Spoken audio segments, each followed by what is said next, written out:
I think the open ecosystem and connected devices from smartphones to smart homes to industrial machinery to mobility are creating, vast opportunities out there. And AI, right? So it enables AI too. And not even talking generative AI yet. I'm talking traditional, AI and machine learning. In CMT, those companies are really the backbone, right? When you're talking about 5G, connected device interactivity.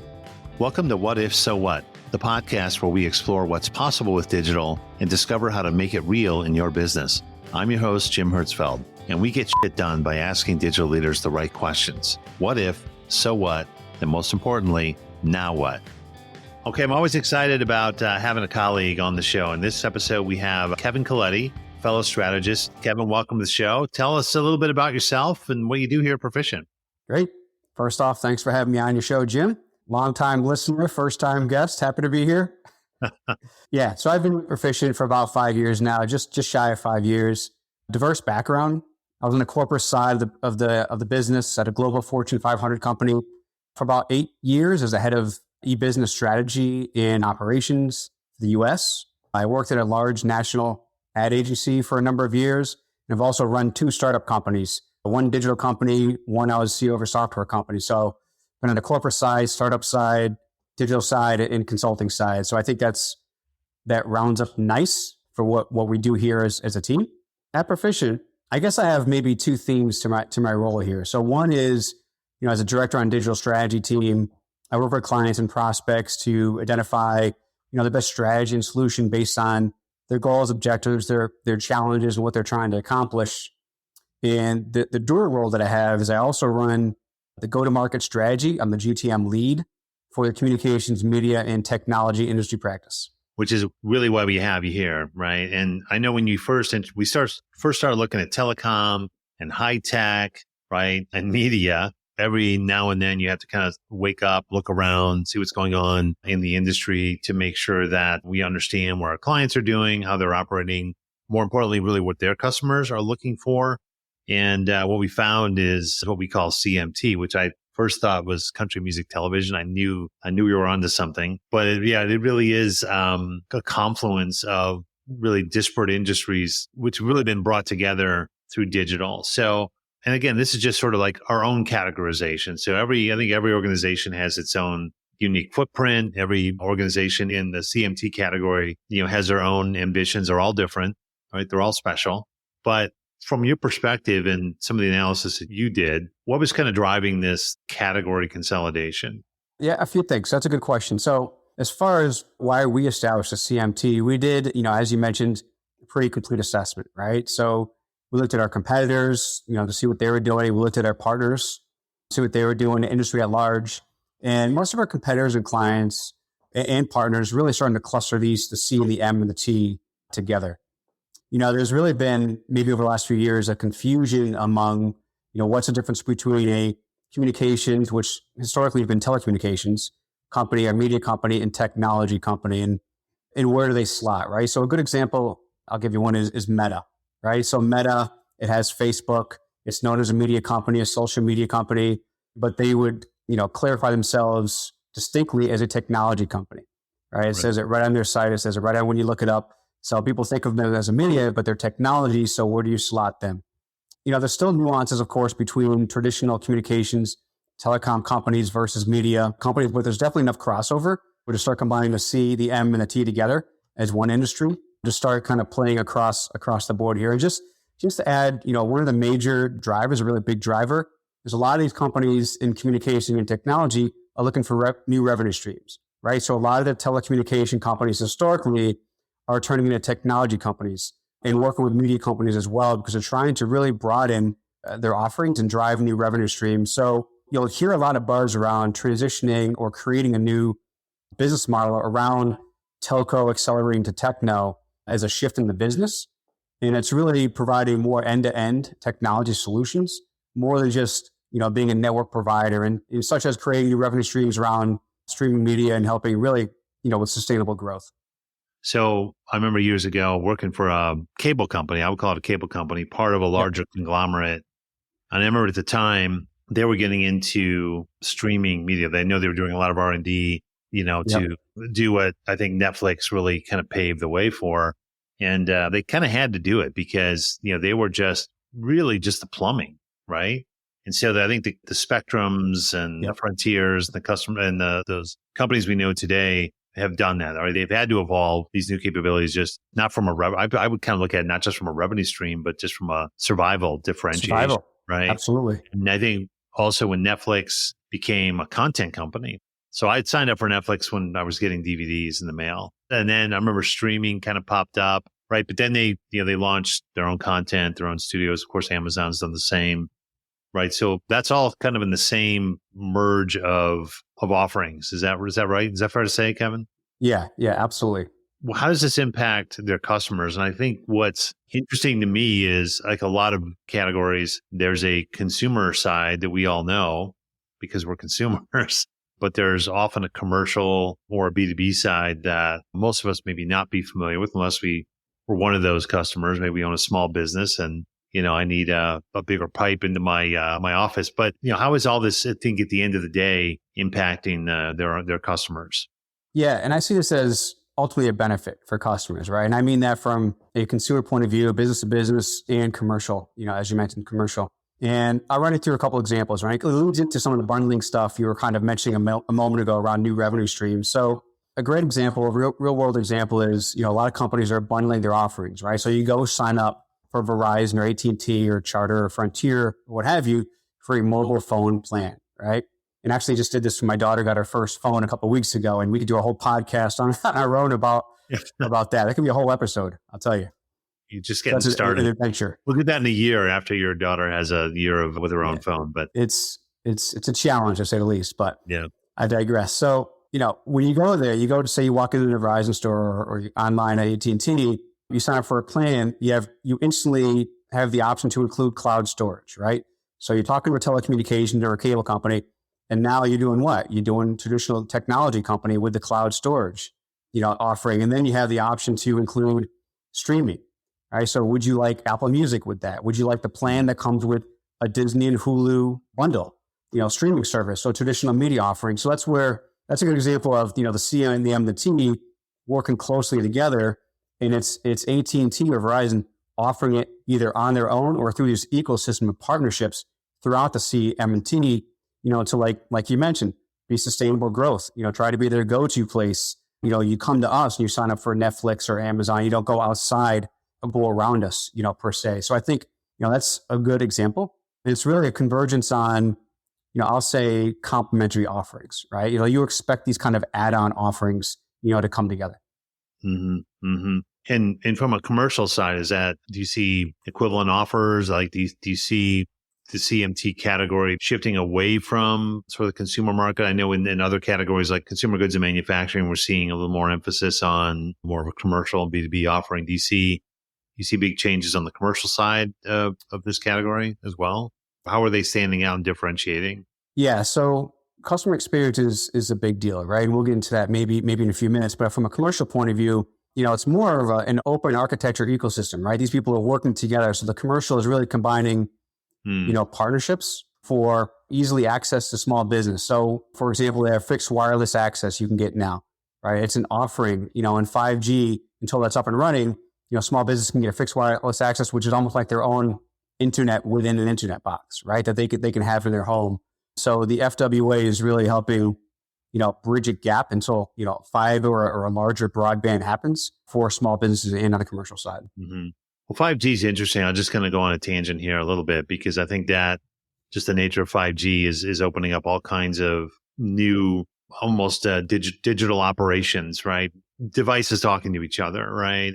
On the shop floor using 5G for robots to talk to each other, have conversations, work out their plans to take over the humans, So, I mean, there's, some of that, it's kind of like what we used to call a market maker is you see this, some of these companies, and maybe even partnering with device companies as well to really invent and create whole new categories, subcategories in the industry. That gets into interconnectivity and connected devices, right? And I think 5G is an enabler of that, with the throughput and the connections. And there's also something in the communications world called O-RAN or Open RAN. And that's really with the traditional telecom companies, decoupling their infrastructure in their service layer, right? It used to be all combined, but now they can, decouple that and they can be the backbone and the services on top of that. But I think the open ecosystem and connected devices, from smartphones to smart homes to industrial machinery to mobility, are creating, vast opportunities out there. And AI, right? So it enables AI too. And not even talking generative AI yet. I'm talking traditional, AI and machine learning. In CMT, those companies are really the backbone, right? When you're talking about 5G, connected device interactivity, that's the backbone of industries like automotive or connected cars and mobility. Companies like John Deere in manufacturing are doing things for years already. People don't even know about it because it's on the commercial side, with the connected farming, they're calling it, right? And the machines and autonomous farming and enabling, I don't want to say less workers, but the automation of autonomous, vehicles, running the farms for them without having to have the people there. Right. You don't have to have more kids to be able to sustain your family farm. Oh, it was also a dangerous occupation. So, So Kevin, there's a lot of promise there. I think we understand a lot of the drivers. It's sort of natural in a lot of ways, but what are some of the challenges? I think this has not been overnight for a lot of companies. There's been some consolidation. I think some acquisitions to diversify the portfolio of things that let's say Dish has done a really good job at. Well, what are some of the challenges that you see these companies facing in CMT? Yeah, I think there's a lot of challenges. Again, they're the backbone of everything that's going on out there that you hear about. When you're in technology world, the communications, you're really driving a lot of the change. There's a lot of high expectations there. So the expectations around seamless connectivity, right? You have to always be on. Comprehensive security. People don't know about security unless there's a breach, right? Breach is such a huge challenge right now. Everybody's like, lightning fast services, lightning fast, always connected. I have to be secure and it has to be flawless, right? So, that of itself will keep you up all night, right? These, chief information security officers, these people don't sleep, right? Because of what's going on here. And I think consumers' ever-growing demand for accessibility, right? Because we're talking about media companies. We're talking about like Netflix, to your point, or Amazon, and you have to have your specialized content, and everybody's viewing things on multiple devices. So I think the internet connecting, device from device, anywhere, anytime, always adds intense pressure, right? So it's a broad kind of challenge that they have, especially as they try to look at, new revenue streams. There's also a challenge in what I'll call disruptive technologies and capabilities right there, right? And I won't get too technical into it, but, we talked about Open RAN, a moment ago, and, some of the more mainstream ones, we talked about 5G, but I think immersive experiences, there's a lot going on with, VR, virtual reality, augmented reality, especially in the media and communications worlds. And the expectations are that if you play in this space, you have to be a leader, right? Because to your point, John Deere is coming to AT&T and saying, hey, we just signed a $50 million deal to expedite 5G in connected farming. Where are things right now, right? So are you ahead of the game? You always have to be ahead. So I think CMT has immense pressure to always kind of be in front of the puck, not following the puck, as Wayne Gretzky, would say. But I think one of the major challenges is there's a lot going on. They always have to be ahead of the game, but they have to be careful not to take their eye off their ball, right? So I think if they're looking at, hey, there's so many things we have to be doing out there, how do we navigate through the noise, right? Because a disruption for one person is an opportunity for another person, right? And vice versa. So I think, the challenge is finding the right partner like us or the right, confidant to work with to help clear out the noise, right? Because there's one thing to say, here's the trend. It's another thing to say, here's how it applies to you as your specific business needs. Here's how it's going to, get you forward into the future and make you more future-proof. Right. So how does digital, again, these are really digitally driven companies. These are companies that are innovating on and because of digital, but from a competitive business standpoint, how is digital making a difference in their sort of everyday operations? Yeah, for sure. And I'll just add one more key thing on the challenge though is, okay. I think you hit on it a second ago, is there's frequent M&A. Mergers and acquisitions are huge in communications, media, and technology. They're always redefining, they're always pivoting, and I think you have to be very agile as well as innovative, to thrive. So you're trying to, stay ahead of the game to everything else, but you're also acquiring companies, so you have to, absorb them in, and all of a sudden, like you mentioned, companies are in wireless areas they weren't in before. Now they're, communication companies are now media companies, and they have to learn that new, asset or pivot that they have, and then grow and sustain, going forward. So, right. I think, a lot of it comes back to differentiating and delivery customer experience, right? So I think that's one asset, right? So I think customer experience becomes a key differentiator. why would you go from one provider to another provider, right? Services, I'll get on in a second, but I think the experience is important, right? So if you're having a bad throughput or you're down or you can't understand how to navigate something, I think you're just going to move on to someone else, right? So I think leveraging, we're talking about customer experience. I think leveraging some of these technologies like AR, VR, and, brands can cultivate, I call it engaging frictionless experiences, right? And deeper connections and reducing churn. I think a big challenge that we hear about in the CMT world is churn, right? Reducing churn and retention, right? Because it's easy to change to a different communication company or technology or media provider, just like we always talk about in financial services around banks, right? So how many banks do you work with? You probably have 6 different or 8 different accounts, right? And switching is like, nothing these days. So same thing in the media world. You have a Hulu, you have a Disney, you have a Netflix, you work with Verizon here, you work with AT&T here, you have Frontier for your home phone if you still have a home phone. So I think, the experience is important to be a differentiator. And it's back to what I was saying before. You have to be connected, you have to be secure, you have to be always on and where they want it, right? So I think that's a big deal. But I think when you talk about when there's an issue, right? Because there's always going to be an issue. I think looking at the contact center or the customer service center is a key place to start when you're trying to differentiate yourself, right? So bringing in the new technologies we've been talking about around AI to better understand the customer, predict their challenges or problems, or provide real-time, self-service solutions in an efficient, accepted way. And that's for the consumer. That's just as well for commercial, right? Because the John Deere example we talked about, the machines are out there farming and tilling and, planting their crops out there. If there's a glitch in the system or something goes off the rails, that's not just the machine broken. Yeah. That is massive, right? That's massive downtime, disruption to their business. That's not just, Bob calling in sick that day, right? That's a machine going off the rails that could just, really have a big impact. So I think it's important to have, be trusted and be connected. And I think, the last point on this is being data-driven as well, because data-driven, we talk about 5G, we talk about AI, we talked about predictive analytics, not just predictive as in, a consumer calling up, but predictive is, hey, this machine usually fails on the 199th hour of this day, and this is why it fails. So it's predicting downtime before downtime happens. I think that's a huge component of the data that we can get now through, 5G and AI and ML. Yeah, that's cool. I'm seeing some of that, I think, with some of our other clients who've kind of been in the telematics game for a long time. Yep. And have tried to build it on their own. I wonder what they would have done 10 years ago, if some of this technology was in place.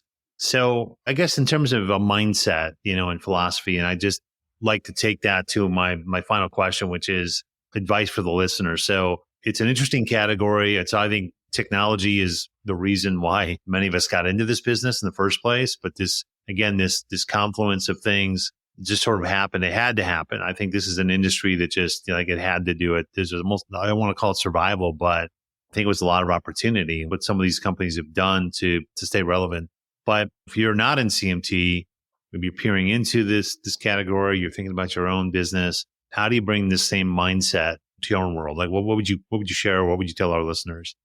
Yeah, I'd say, make sure you have your company in mind, right? What are you trying to do? What are you trying to accomplish? Where's your vision going, right? And I mentioned earlier, it's important to understand, what's happening out there, what's the trends, what's the contents, what's constants, what's the challenges, but how does that apply to your company, right? So find someone that's going to help you through the noise. Don't follow the shiny object. I think us in technology have been saying that same line for about 25 years. Right. Since technology, was born, right? Don't follow the shiny object. Understand the shiny object, how it applies to you and how you could, leverage it or leapfrog it. But you have to know what's going on there. And again, I think understanding what's important to your business, clearing out understanding what the trend is. And frankly, I think the value is saying, here's how that applies to me. How does 5G work for me? Who are my customers now? Get the voice of the customer. What are they saying? How do they want us to, apply, Open RAN to their world if you're in the technology world? And I think, assessing what you have, what your challenges are, what's right for your company, and putting a roadmap in place. I think that's important, right? So you can't do everything all at once. I mentioned before, taking your eye off the ball. You might have a good business, sustainable business, and you lose focus too much, saying, oh, I think we should pivot over here. You can't get away from your core business, right? The opportunity that's at hand. And I guess I'll say that, what we always preach here, and Jim, I know you preach all the time, have that big vision, know what the North Star is, right? Think big, right? You know where I'm going with this, right? And the second thing, you want to move fast, right? So it's succeed fast, right? Is it a catch up? Are you leapfrogging the competition? Is it an area you need to get into because you acquired a media company, right? So you have to learn quickly and you have to fail quickly and iterate on ideas. So it's bringing some of that, you can be a large company, but I think you have to have that entrepreneurial spirit, that small company nimbleness mindset, fail fast mindset, no matter the size of the company now, because technology is changing so fast and you can't keep up on everything and you can't try everything all at once. Yeah. And that means kind of breaking into small chunks too, right? Think big, start small, move fast, right? Yep. And like you said, learn and fail.